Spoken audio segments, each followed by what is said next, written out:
بسم اللہ الرحمن الرحیم۔ اللہ کے نام سے شروع کرتا ہوں جو بڑا مہربان اور نہایت رحم کرنے والا ہے۔ ناظرین کرام، آپ سب نے تاریخ اسلام میں حضور نبی کریم علیہ السلام کی آمد سے پہلے کے 3 مشہور بتوں کا ذکر سنا ہوگا: لات، منات اور عزا۔ قرآن کریم میں بھی ان 3 بتوں کے نام آئے ہیں۔ ان کے بارے میں سرسری تو آپ پڑھ چکے ہیں، لیکن کچھ تفصیل سے اس ویڈیو میں ہم آپ کو معلومات فراہم کریں گے جو تاریخ کی کتب میں تو موجود ہے، لیکن اس کی مکمل تفصیل سے بہت کم لوگ آگاہ ہیں۔ عرب کے لوگ گمراہ ضرور تھے، لیکن بہت ذہین اور سمجھدار تھے۔ تمام تر وحشیانہ پن اور خون ریزی کی فطرت کے باوجود بہت ہی زیرک اور منطقی انداز فکر رکھتے تھے۔ یہ لوگ بت پرستی کی جانب کیوں کر راغب ہوئے، یہ ایک سوچنے والی بات ہے۔ اگر تاریخ کے ورقوں کو ہم دیکھیں تو کچھ چیزیں سامنے آتی ہیں۔ جیسا کہ آپ جانتے ہیں کہ لات، منات اور عزا یہ تینوں بت خانہ کعبہ میں رکھے ہوئے تھے، جن کو فتح مکہ کے دور میں نبی کریم علیہ السلام نے توڑ کر خانہ کعبہ سے باہر پھینکوا دیا تھا۔ لات، منات، عزا یہ تینوں بت خانہ کعبہ میں باقی بتوں کے ساتھ موجود تھے، لیکن آپ کو تاریخ کی ایک نئی بات بتاتا ہوں۔ یہ بت جو خانہ کعبہ میں نصب تھے، یہ علامتی یا ڈمی بت تھے۔ اصل بت جن کے اوپر مندر بنے ہوئے تھے اور ان مندروں میں ان بتوں کی پوجا کی جاتی تھی، وہ عرب کے مختلف علاقوں میں موجود تھے۔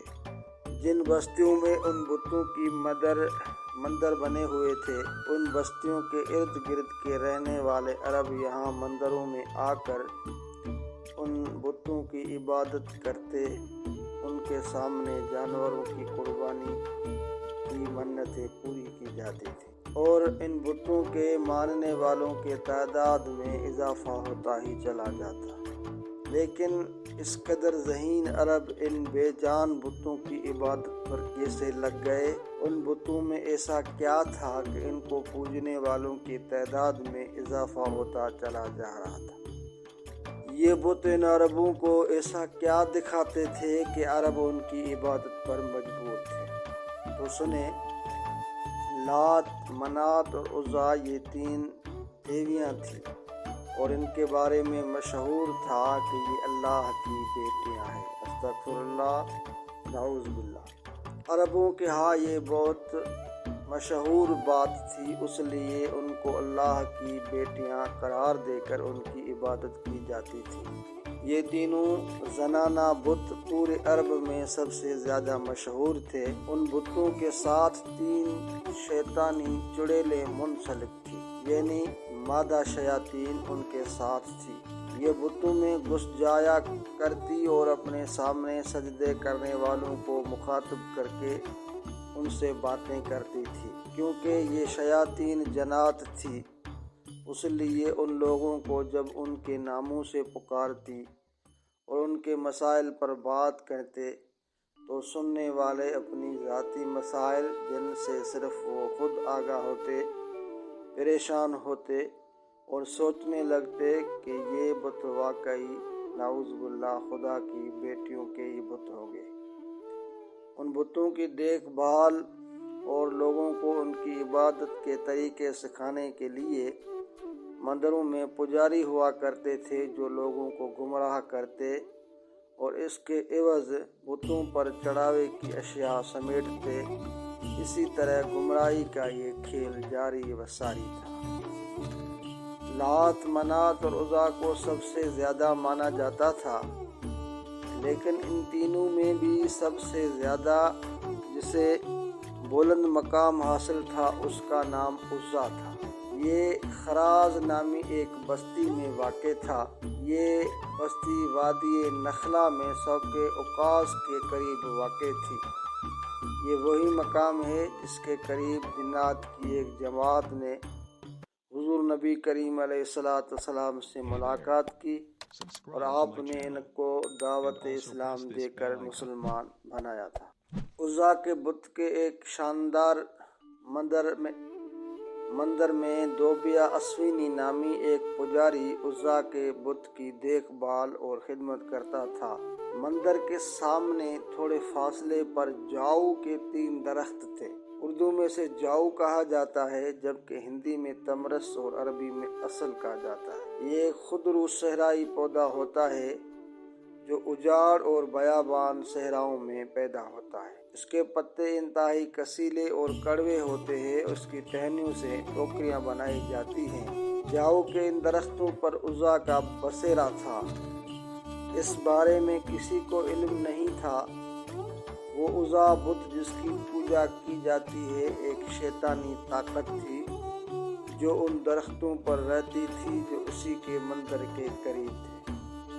جب کبھی لوگ اس کی پوجا چڑھاووں اور منتوں کے لیے آتے تھے تو وہ مندر کے بت میں داخل ہو کر بولتی تھی، لوگوں کے مسئلے اپنی شیطانی قوتوں سے حل کرتی تھی اور ان کو بہکاتی تھی۔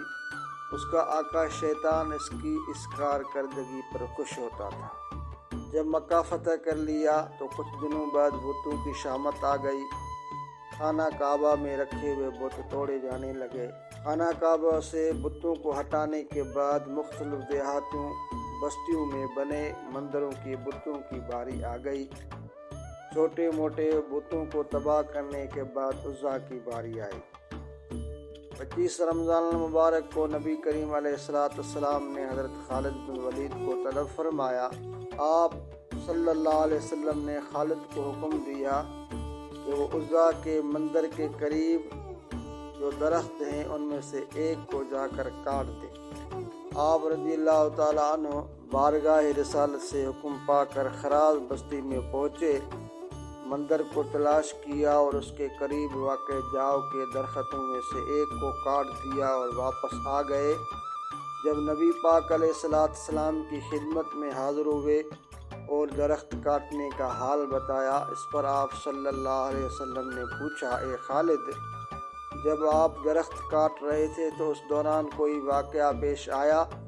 حضرت خالد بولے، یا رسول اللہ، میں نے کوئی بھی واقعہ رونما ہوتے نہیں دیکھا۔ اس پر آپ صلی اللہ علیہ وسلم نے دوبارہ حضرت خالد کو حکم دیا کہ آپ دوسرا درخت بھی کاٹ دیجئے۔ ایک بار پھر حضرت خالد وہاں پہنچے اور درخت کاٹنے کے بعد واپس خدمت شریف میں درخت کاٹنے کا احوال عرض کیا۔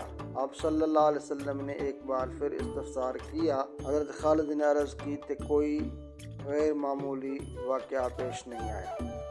پھر آپ صلی اللہ علیہ وسلم نے تیسری بار حضرت خالد کو تیسرے درخت کو کاٹنے کا حکم دے کر بھیجا۔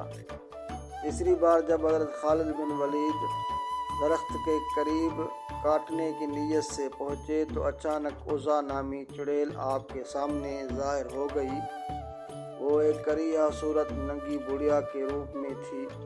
شعلہ برساتی آنکھوں سے حضرت خالد کو گھورنے لگی۔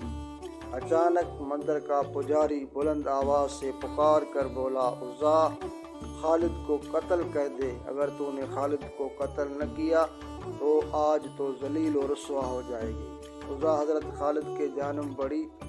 آپ رضی اللہ تعالیٰ عنہ نے تلوار نکالی اور اللہ کریم کا نام لے کر عزا پر حملہ کر دیا۔ پہلے ہی وار میں عزا کا سر تن سے جدا ہو گیا۔ اس کے زمین پر گرتے ہی اس کا جسم جلنے لگا۔ تھوڑی دیر بعد آپ کے سامنے کوئلے کا ایک ڈھیر پڑا ہوا تھا۔ آپ نے اسے قتل کرنے کے بعد اس کے بت کے بھی ٹکڑے کر دیے۔ پھر اس کے بعد مندر کے پجاری کو بھی قتل کر کے واپس روانہ ہوئے۔ آپ نے سارا قصہ حضور نبی کریم علیہ السلام کی خدمت میں عرض کیا۔